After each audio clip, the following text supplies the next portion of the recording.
नमस्कार मित्रांनो, मी सुधीर देशमुख चॅनलमध्ये आपलं सर्वांचं स्वागत करतो. मध्यंतरीच्या काळामध्ये हवामान बदलामुळे माझा घसा खराब झाला आणि त्यामुळे मी एकही व्हिडिओ मधल्या काळात एक महिना जवळपास त्या काळात काढू शकतो आणि थोडासा कामाच्या निमित्ताने प्रवासही सुरू होता, त्यामुळे आपल्याशी संपर्क साधताना थोडी अडचण झाली. त्याबद्दल मी आपली खुल्या दिलाने क्षमा मागतो. मित्रांनो, माझा आजचा विषय आहे राम जन्मभूमीची प्रतिष्ठापना. खरं म्हणजे राम जन्मभूमीची प्रतिष्ठापना होणे हा समस्त भारतीयांकरता आनंदाचा क्षण आहे. 500 वर्षांच्या आधी लागलेला कलंक आपण तो पुसण्याचा प्रयत्न करतोय. 1526 साली पानिपतच्या पहिल्या युद्धामध्ये उझबेक सरदार बाबर त्यांनी इब्राहिम लोधीचा पराभव केला आणि त्याच्यानंतर दिल्ली आणि आजूबाजूच्या प्रदेशावर त्याचा एकछत्री राज्य स्थापन झालं. 1528च्या दरम्यान इतर युद्ध करता करता त्याचा जो अवध प्रांताचा राज्यपाल म्हणा, गव्हर्नर म्हणा किंवा त्याचा एक सेनापती, त्याचं नाव होतं मीर बाकी, त्यांनी अवध जिंकल्यानंतर ते तिथले राम जन्मभूमीचं तिथे जे मंदिर होतं, जे सम्राट विक्रमादित्यांनी अनेक शतकांपूर्वी बांधलं होतं, ते मंदिर त्यांनी उद्ध्वस्त केलं. साधारणपणे इस्लामी आक्रमकांची ही एक पद्धती होती की ज्या प्रदेशात जायचे त्या प्रदेशाची संस्कृती पूर्ण उद्ध्वस्त करायची, जेणेकरून तिथे जर सांस्कृतिक खाणाखुणा राहिला नाही तर तो देश आणि तिथली जनता इस्लाममय करण्यासाठी त्यांना सोपं जावं. आणि जो आधीच्या कुतुबुद्दीन ऐबकापासून तर थेट बाबरापर्यंत प्रत्येक सुलतानाने तसंच हे केलं. आणि त्याच्यानंतर देखील साधारणपणे औरंगजेबापर्यंत प्रत्येक मोगल बादशाह म्हणा किंवा इतर जे विजापूर, कुतुबशाह वगैरे जे आधीचे सुलतान होते, या लोकांनी तेच केलं. म्हणजे कुठल्याही देशाला जिंकलं की तिथली सांस्कृतिक अस्मिता नष्ट करणे हे इस्लामी आक्रमकांचं व्यवच्छेदक लक्षण राहिलेलं आहे. त्यांनी कधी पण तिथली संस्कृती जी होती ती जपण्याचा प्रयत्न केला नाही आणि तोच प्रकार त्यांनी भारतात देखील केला. ज्यावेळेला रामाचं मंदिर पाडलं त्यावेळेला तिथे असलेल्या हिंदूंनी प्रचंड प्रतिकार केला, परंतु एकत्र न लढल्याने जो इतर वेळेला पराभव झाला तसाच पराभव अवध प्रांताच्या हिंदूंच्याही माथी आला आणि ते मंदिर उद्ध्वस्त झालं. मंदिर उद्ध्वस्त झाल्यानंतर ते आजपर्यंत जवळपास 76 लढाया तिथे झालेल्या आहेत. म्हणजे याचा एक अर्थ असा होतो की जरी आपण मोहम्मद घोरीच्या आक्रमणानंतर हा देश गुलामगिरीत होता, तरी एकही दिवस हिंदू समाजाने ते गुलामगिरीचं बोझ सहन केला नाही. ते ओझं आपल्या मानेवरून हाकलून देण्यासाठी प्रत्येक वेळेला प्रयत्न केला. एकही दिवस, एकही वर्ष असं झालं नाही की जिथे भारतवर्षात कुठे ना कुठे युद्ध झाले नाही. अयोध्येच्या राम मंदिराच्या बाबतीत देखील 76 युद्ध झाली आणि 76 युद्धांमध्ये लाखो लोकांनी आपले प्राण गमावले, शत्रूचे देखील प्राण घेतले. परंतु एक निर्णायक अवस्था या मंदिराच्या दृष्टीने जी आली ही साधारणपणे 6 डिसेंबर 1992 साली. जसं जसं 19व्या आणि 20व्या शतक सुरू झालं त्यानंतर एखादी गोष्ट मिळवण्याचे मार्ग वेगळे झाले. आधी फक्त लढाया करून तलवारी, भाले, बंदुका यांच्या माध्यमातून आपले अधिकार मिळवावे लागत होते.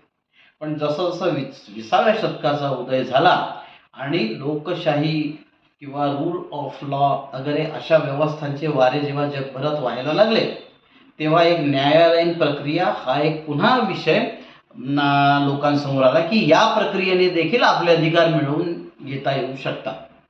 सुरुवातीला तिथे अयोध्येला 1948 साली 49 साली जेव्हा मूर्ती सापडली तेव्हा पहिल्यांदा लिटिगेशन झालं. त्याच्यानंतर ते चालत असताना राजीव गांधींच्या काळामध्ये, मुलायमसिंग यादव, व्ही.पी. सिंग या सर्वांच्या काळामध्ये हिंदू समाजाने हे जोखड आपल्या मानेवरून फेकण्याचा प्रयत्न केला, जेणेकरून रामजन्मभूमी पुन्हा वैभवाने उभी राहावी आणि रामलल्लाचं प्रतिष्ठापना त्या मंदिरात व्हावी. हिंदू समाजातल्या प्रत्येक माणसाचं स्वप्न होतं. तो सोन्याचा दिवस उजाडला 6 डिसेंबर 1992 रोजी. आणि त्या दिवशी हिंदू समाजाचं एकाच वेळा ब्रह्मतेज, क्षात्रतेज प्रकट झालं. आणि मुस्लिम आक्रमकांनी 500 वर्षापूर्वी जो कलंक आपल्या माथ्यावर थोपला होता तो त्या दिवशी कलंक पुसल्या गेला. ते बाबरी मशिदीचा जो ढाचा होता विवादित मशिदीचा तो उद्ध्वस्त झाला आणि तिथे एक लहानसं मेकशिफ्ट ज्याला म्हणतात की एक छोटंसं मंदिर बांधून तिथे रामलल्लाची प्रतिष्ठापना केली आणि त्याला रामलल्ला विराजमान अशा शब्दांनी त्याचं पुढे नामांकन झाला.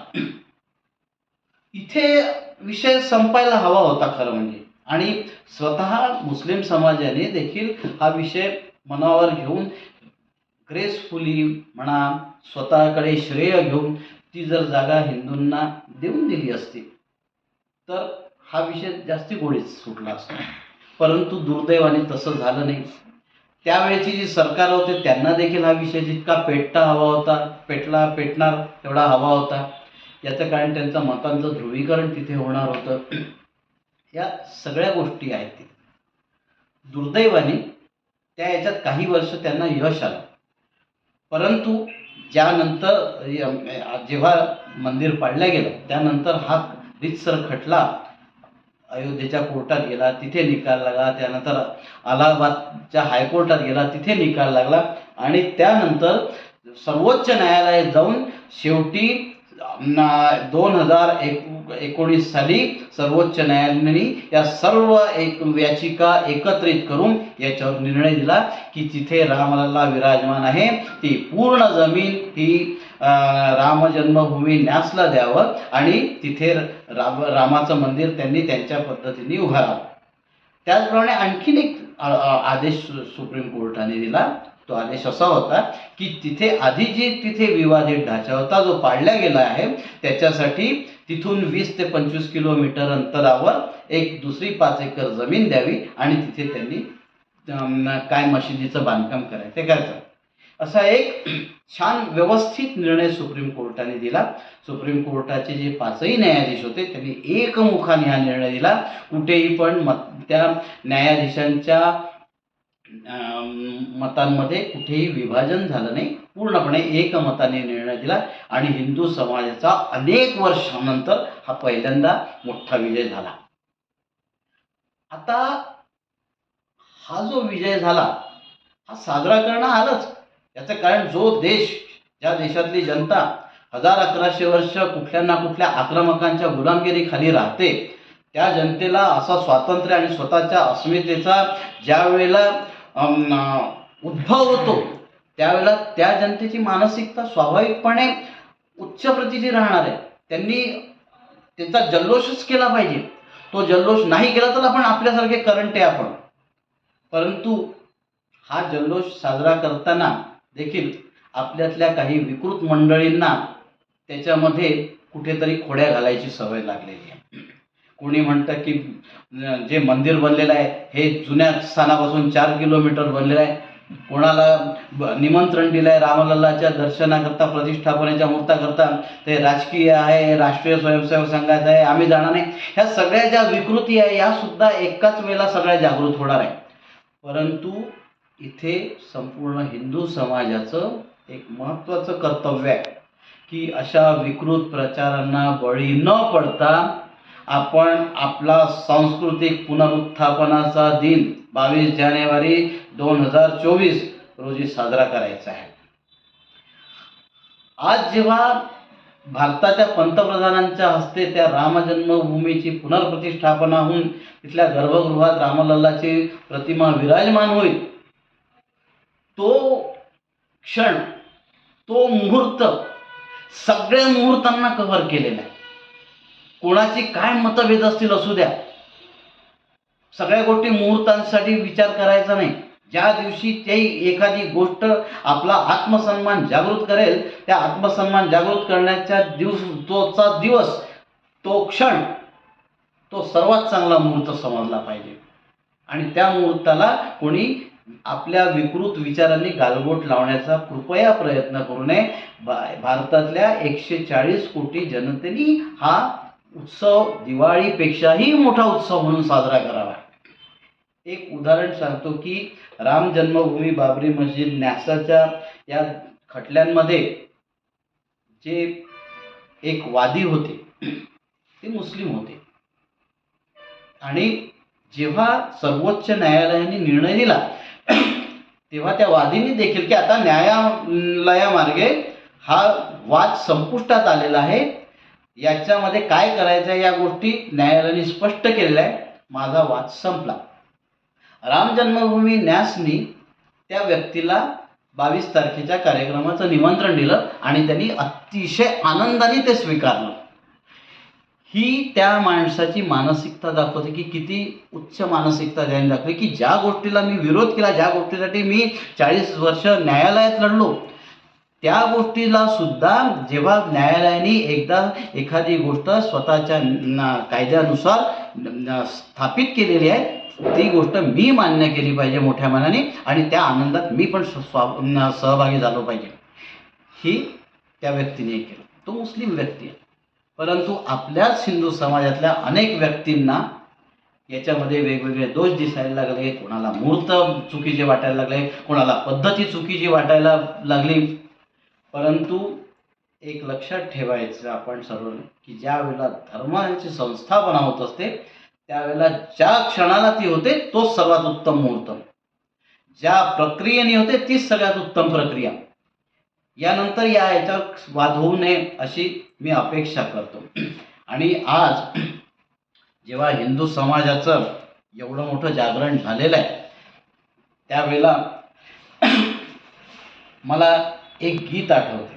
मी गायक नाही आहे, पण मी माझ्या आवाजात ते गीत स्वरूपात आपल्यासमोर सादर करण्याचा प्रयत्न करतो.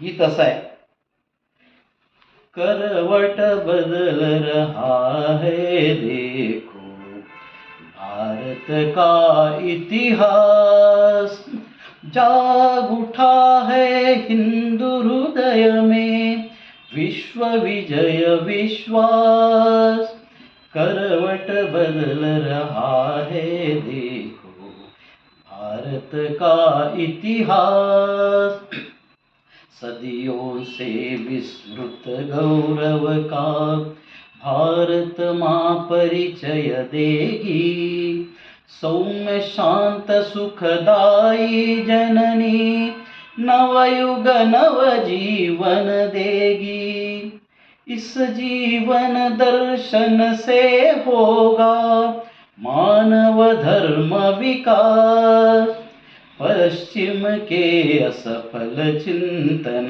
का शनै शनै हो ह्रास, करवट बदल रहा है देखो भारत का इतिहास, ग्रीक मिटे यूनान मिट गए भरत भूमि है अविनाशी, आदि अनादि अनंत राष्ट्र है संस्कृति शुचिता अभिलाषी, भोगवाद के महल ढह रहे बदल रहा इतिहास, बुझा सके हिंदुत्व सुधाई अब वसुधा की प्यास, करवट बदल रहा है देखो भारत का इतिहास, 17 बार क्षमा अरिदल को ऐसी भूल न अब होगी, कोटि कोटि बाहों वाली माँ ना अबला कहलाएगी। देश विघातक षड्यंत्रों का निश्चित निकट विनाश, एक अखंडित भारत देगा अनुपम विमल प्रकाश। करवट बदल रहा है देखो भारत का इतिहास। संघ वृक्ष शाखा उपशाखा दसों दिशा में फैल रही।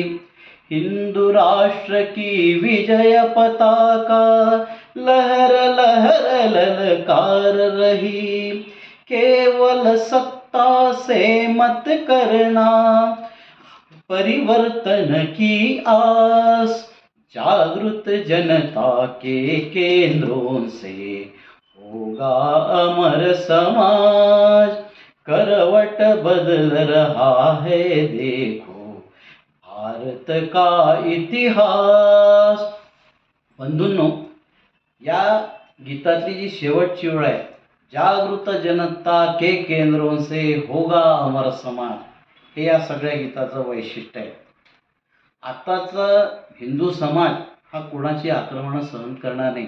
आताचा भारत पुन्हा कधीही कुठल्याही प्रकारे जुन्या चुकांमुळे गुलामगिरीत गेला असं होणार नाही.